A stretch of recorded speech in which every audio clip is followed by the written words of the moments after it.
Hey, what's going on, guys? It is LeightoPotato here with a brand new video. Today we're going to be playing Magicite, one of my favorite games, on PC that is.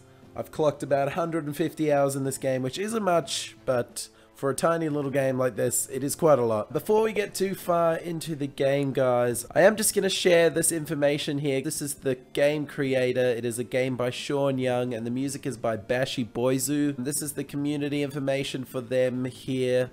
They've got a subreddit, their Facebook information, and their Twitter. Sean Young is a really talented game creator, and for the price you can nab Magicite for, he deserves all the credits he can get. There's a lot of people that worked on this game, as you will see if you ever click on the credits.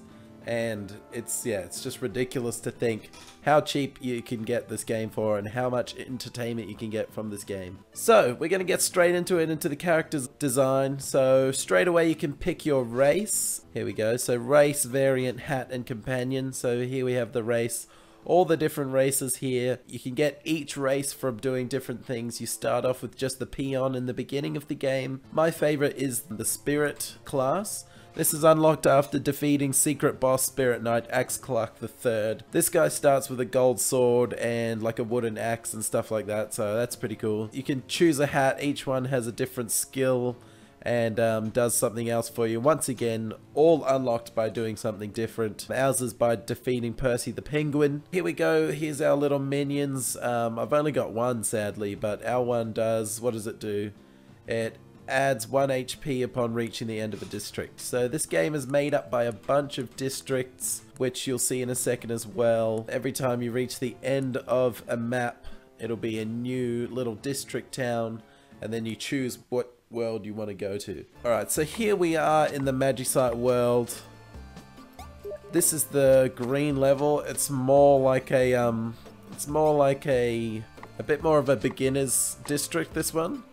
The enemies aren't too crazy, and all the loot and stuff is pretty average that you can get in it. So it's got this crazy crafting system here, guys. You can pretty seamlessly, once you get to know it at least, you can pretty seamlessly craft up the tools that you need to get everything done. So we've just crafted out of just trees that we've chopped down. We've just crafted a blade and a pickaxe handle. That will get us, sorry, I'm just freaking out right now in this pit of death. Yeah, that'll get us a wooden blade and a pick handle so we can harvest stone. When you've only got, it's similar to Minecraft, when you've only got a wooden axe or a wooden pickaxe, you can only do so much things. So from stone, normally you get stone and iron, but because we've only got a wooden blade on our pickaxe, we can only gather the stone. So as soon as you've got a bit of stone, which we do already, you can make yourself a stone blade, and then bada bing bada boom, we've got ourselves a stone pickaxe. So with Magicite, it's basically a progressive game. Everything gets harder as you get on. It comes to an end boss round like most of these old classic 8-bit games used to. Sorry, I'm saying a lot. I'm really focused on explaining this game without dying. It all just straight up said straight after. It also has a bunch of obstacles that try and kill you. These swinging sword things are actually not one of them. Took me so long to realize I could actually walk into them, and I'm sure they're just a cosmetic thing they added to sort of scare you at the beginning at least. But these spiky balls of death actually are balls of death. Or squares of cubes of death. Yeah, so that changes again. Like I said, this is kind of a beginner map, this district. But when you get into some of the more crazier dungeon type districts, it gets really hard. All the obstacles are much harder to navigate around. There's one level that has like swinging balls of spikes, not just up and down, they actually spin in circles. So what we've just discovered here is a wasp nest. If you hit it 4 times, a wasp will emerge. And it's just one wasp for the first 2, and then on the 3rd I think the whole nest comes out, but you can pretty well take care of them all pretty quick. Alright, and these down here are just the hogs. They just charge you. We've seen all the enemies, I'm pretty sure now, for the rainforest district. The pigs don't hurt you. I don't know if you've picked up on that yet. The pigs do not hurt you at all. They are just there to provide you with bacon, sweet, sweet bacon to feed your tum-tum, which you can see here. We've got 7 raw meat. And yeah, we just want to keep crafting our axe so we can chop down trees, get as many sticks as we can, and then later on we can craft a bow, just like in Minecraft and games like that. And with the sticks we can actually craft arrows as well. So that's what we're doing so far. That's why it's good to keep it easy going in the very beginning when you're playing the Rainforest realm, because you can collect all the basics at least that you need to get the game started. So as I said, guys, we can pick, you would have seen I just went through the green door. That means I've picked the same Rainforest district again to go through for the next round. This little world that we're in right now is just the little village in between battles. So we're just gonna craft up some stuff here. We've just crafted a furnace to cook our meats. So here we go, you just lay that down, then you chuck your pork in there. Extra crispy, just the way I like it, thank you sir. We could slap some potions together with herbs. You collect herbs from basically anything, mainly hitting little bushes along the ground, but pigs can drop herbs and other random things can drop it. Everything gives you a little bit of loot in this game.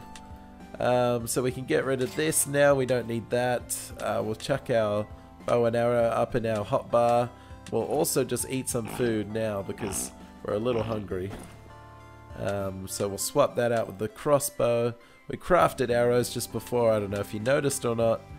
And we've also got iron there, ironite ore, so we can go and smelt that down if we want to into iron bars. But I'm just gonna leave it for a second because I don't think we actually will be able to do anything with it yet. We'll only have 1 or 2 bars, so there's no real point in actually getting it.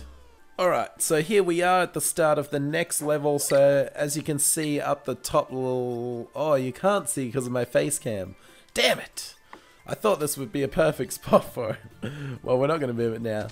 Just underneath my big ugly mug there will be a little level indicator. So it says that we're on level 6. So it's not a physical level 1, level 2 system because technically we're on level 2 right now. It's actually like the level in your progression. So I think when you get to around level 30 or something like that, it's roughly around the time usually when it's close to the end of the game. You can get a good idea when you're about to need to be ready with all your equipment to fight the big boss. And see, there we go, we just punched a little bush and we got a herb. So at the end of this game, it's basically like the Wall of Flesh off Terraria. It's like ridiculously similar, not as to be a copying sort of way, but just the way in which the Wall of Flesh destroys you in Terraria. Same problems you sort of have with the end boss on this level. Yeah, it's a big old wall that comes towards you and you can't really escape it at all. So you have to have a diamond pickaxe, which we've only got a stone at the moment, but you have to have a diamond pickaxe at that time, at the very end of the game. And when you have a diamond pickaxe, you can mine this special type of ore that we don't see at all until the end game. And when you mine that ore, you can make like weird, crazy lightning flippin' bow and arrow arrows. And that's the only thing that does like superior damage to this Wall of Flesh thing. But you know, that's getting a little bit intricate for just a show you this game. So if you are playing this game, leave a comment, or if you're currently found this video because you're searching for information about how to beat the boss or something, just leave a comment, guys. I'll get back to you straight away usually to give you some information. I've finished the game a few times now. I actually had a big old glitch with my Steam saves and it reset everything. I actually nearly had pretty much everything that you can unlock, and then one day I signed into my Steam and all my save files were corrupted, which really sucked, and nothing was on the... Well, some games were on the cloud, but Magicite saves were not on the cloud. So yeah, it's been really good though. Like, it's been a fun... It was a good motivation to start again and get back into this game, because I sort of left it for a little while. So basically, where are we at? We've got a bunch of sticks, 80 arrows, we don't need the bone. We got a little bit more raw meat. So now that we've broken our arrow, we pretty much, broken our axe. Now that we've broken our axe, we don't need to craft another one because we've got quite a lot of sticks still. That'll do us for quite a while. I might just show you. So I smelted my iron earlier. You would have seen you can also create armor from this guy. We're going to go for more of an archery setup, but we will get a shield off him. So rather than building our helmet and our chest piece there, we'll be going up to this dude up here with some refined iron, maybe some refined gold, and mixing it with some refined leather and making an archer suit. I don't want to get too far into it. Like I said, this isn't going to be, at least right now, it's not going to be a full playthrough, because this game, as small as it is, I think it's like 200 megabytes. You could play this game for, I have, for maybe like 3 hours. I used to play this game on my break at work, and it would be that intense of a gameplay. I'd get straight through like a 45-minute session that I would actually put my laptop on charge, go and keep the screen open and keep it open and on charge in the car the whole way home so I could continue the playthrough, because I'd get so into this game, and it was devastating when you'd be on such a roll and you'd have to stop playing. So that was a lot of commitment, and I was no special case. I'm sure everyone else will be as committed to this game. It is weirdly addictive. I would love to see some kind of phone application or iPad support, because it would be so easy to create, but I suppose it's just the money thing getting into that market. And like I said, they've made this game so cheap, they could add $20 easily onto the price and I would still pay it over and over again and tell everyone I know to play it, because it is so good. And that's the start that I'm going to do with you guys. If you like games and you have 2 thumbs, go and download Magicite, because it's really good. If you're underage and you don't really have your own income, go ask mum and dad. It's legit like $10 maybe, I don't know, I can't say for sure right now because it's always on sale. But go and ask them, get them to download it for you. It takes no time to download, and it is really, really fun. That's where we're going to leave it, guys. I don't want to get too far into it. We're up to like the 3rd or 4th level. This is just getting into a new district. I'll show you the quick little start off of what another district looks like. This is the weird spider one. If you shoot some of these spider nests, big mama brood spiders will spawn. Oh, there she is. This is a fitting end. Alright guys, this has been a Magicite gameplay playthrough, semi-trailer, introduction, selling point. Just want to point out this video, although it would be awesome, is not sponsored by Sean or any of the game creators or people involved with Magicite. I spoke like an advertisement, but I really love this game, and I hope it shone through, and I hope they do get a few extra sales from this game. Thanks for being here, guys. Subscribe if you have not subscribed yet. There'll be videos every 2 days. I hope you like the new overlay, by the way. I don't know if you noticed the little cube that I'm in right now, the LPG down the bottom.